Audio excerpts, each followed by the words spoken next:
Yeah, I liked one of your kind of more recent episodes too on the immorality of slavery, and not so much that owning people is wrong, because even as Christians we can make that argument.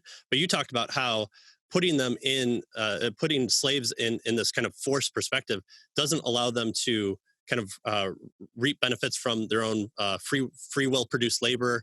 It doesn't allow for them to want to kind of develop new technologies that they might, where if you give them an incentive to kind of reap the benefit either through uh, profit sharing, or the ability to just break apart on your own and only produce iPhones in the 1920s, it would have given them the ability to do that.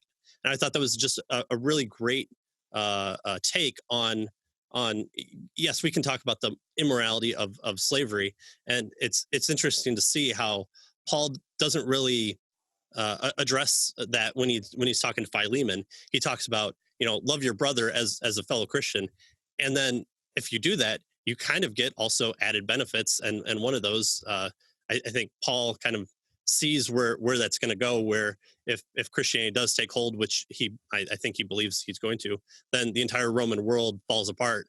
It just in its labor, um, Mhm. uh, uh, for its servanthood, and it eventually did, because one of the driving factors was, well, if you're just using free labor, who's hiring the free Romans to come in and do anything? Well, no one. So then you're going to have a problem just from free people not having work.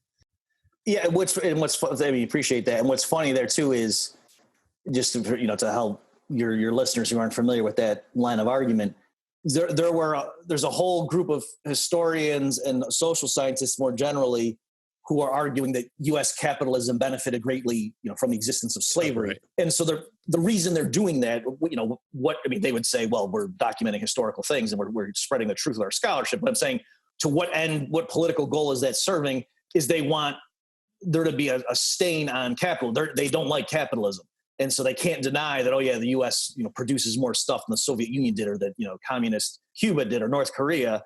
But we want to taint it somehow and say, okay, but it's guilty because it has this original sin of slavery.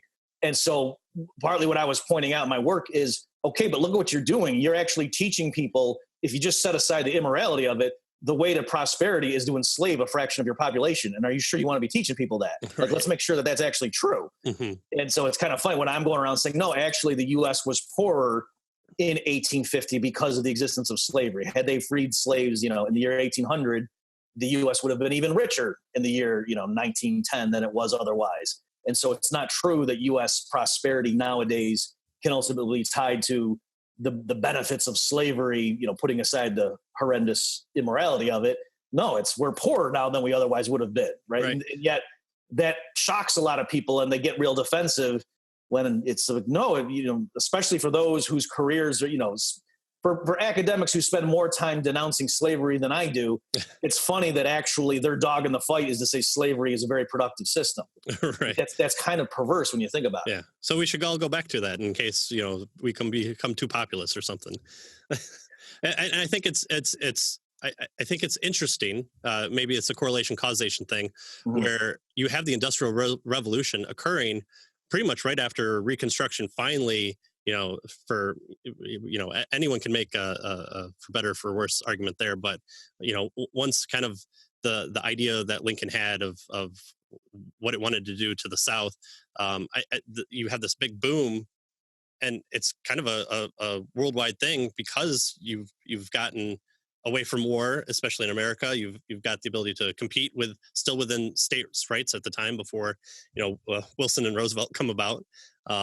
And so I think that there's not the Industrial Revolution happened when it did, just because I think there was the ability for people to understand owned property way more, and people to be free to do more what they want.